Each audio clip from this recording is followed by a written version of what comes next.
signed your name. I read every word of it page by page. You said that you'd be coming for me soon. Oh my God, I'll be ready for you.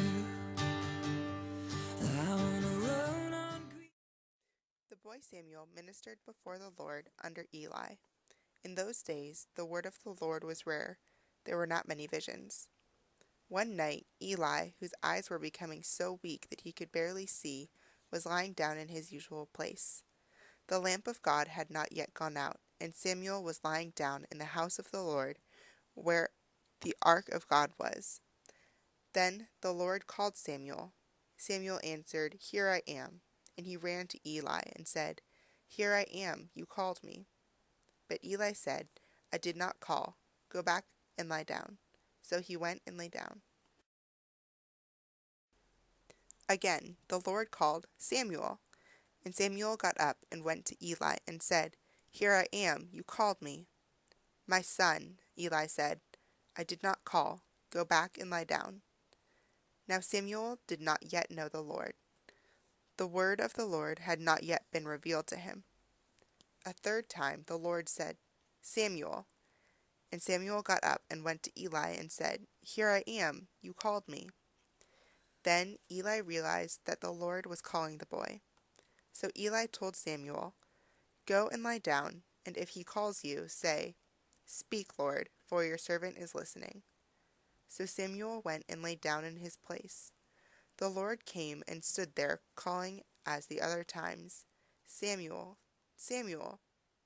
Then Samuel said, "Speak, for your servant is listening."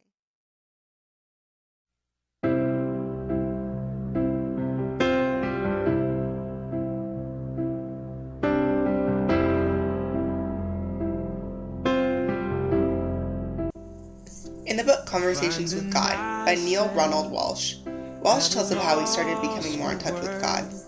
This all started when Walsch started writing out lists and letters, searching for answers to questions about his life and where it was headed. One day when he was writing, he stopped and sat in silence. In the silence, this was the first time that he had heard an answer, and this is the first time that he had heard God. Walsch continued writing like this, writing out his part and waiting for God to communicate his part back to Walsch. This was the beginning of a life-changing practice that Walsch later goes on to write 2 further books about. Walsch and God have daily conversations about anything and everything. The way that they are able to communicate is because Walsch sets time aside to sit in silence and wait and listen for the Lord's response. In my project, I had a group of people practice listening prayer. Listening prayer focuses on hearing and discerning God's voice through prayer and scripture. I provided a passage from Samuel, and we read it, discussed it, and applied it to our lives. Then we sat in silence and waited. We waited for the Lord to speak to us. After half an hour of discerning, listening, and meditating, we talked about the exercise and how we could practically apply this to the hustle and bustle of our everyday lives. We talked about how we can stop and listen and be able to hear God's voice. In my mission statement, it states, "I aim to live my life for God, in living out His will for my life over mine. I am passionate about people and service, and I hope to pursue ministry to empower and inspire young adults to live their lives for God, and help others see how rewarding it is to live for Him. I want to be able to show other people how much God truly loves us through my work in ministry and nonprofit organizations. Through leading a Bible study this semester, I want to be able to witness transformation in others through God's transformation in me. I hope to grow in love through my relationships with my family and my friends, and to live by practicing the virtues of faith, hope, and love. I wish to live by these words that God has given us. Trust in the Lord with all your heart. Do not depend on your own understanding. Seek His will in all you do, and He will show you which path to take." After this experience with learning how to communicate with God better, I hope to fulfill my mission statement by living out God's will for my life rather than my own. Through listening and waiting for what God has to say, it's much easier to desire to live out His will for our lives rather than our own. In your holiness,